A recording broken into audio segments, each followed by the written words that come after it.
പ്രിയപ്പെട്ട എല്ലാവർക്കും പുതുവത്സര ആശംസകൾ നേരുന്നു.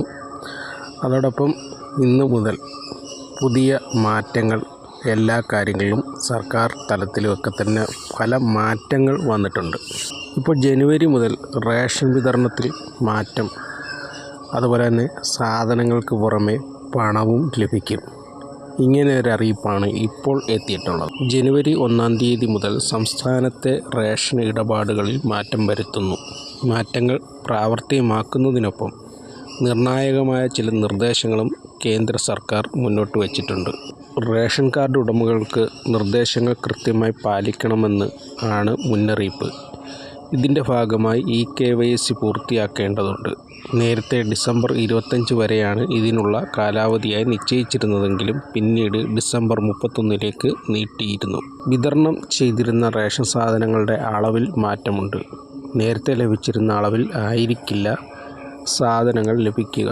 നേരത്തെ 3 കിലോ അരിയും 2 കിലോ ഗോതമ്പുമാണ് ലഭിച്ചിരുന്നതെങ്കിൽ ഇനി മുതൽ 2.5 കിലോഗ്രാം വീതം അരിയും ഗോതമ്പുമാണ് ലഭിക്കുക.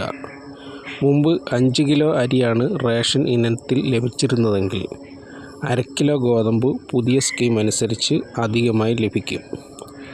KYC പൂർത്തിയാക്കാത്തവർക്ക് റേഷൻ ആനുകൂല്യങ്ങൾ ലഭിക്കില്ല. ജനുവരി 1 മുതൽ റേഷൻ മാത്രമല്ല 1000 രൂപയുടെ അധിക ധനസഹായവും അർഹരായവർക്ക് ലഭ്യമാകും. KYC പൂർത്തിയാക്കിയാൽ 2028 വരെയാണ് ആനുകൂല്യങ്ങൾ ലഭിക്കുക. നഗരപ്രദേശങ്ങളിൽ 3 ലക്ഷം രൂപ വാർഷിക വരുമാനമുള്ള റേഷൻ കാർഡ് ഉടമകൾക്കും 100 ചതുരശ്ര അടി വിസ്തീർണമുള്ള വീടോ വസ്തുവോ 4 ചക്ര വാഹനമോ ഉള്ളവർക്കും ഈ ആനുകൂല്യം ലഭിക്കില്ല.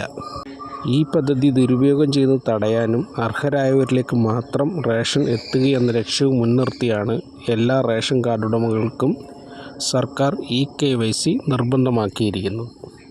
അപ്പോൾ സർക്കാർ പദ്ധതിയിൽ നിലവിലുള്ള ആനുകൂല്യങ്ങൾക്ക് പുറമെ 1000 രൂപ കൂടി ലഭിക്കുമെന്നാണ് ഇപ്പോൾ ഒരറിയിപ്പ് വന്നിരിക്കുന്നത്.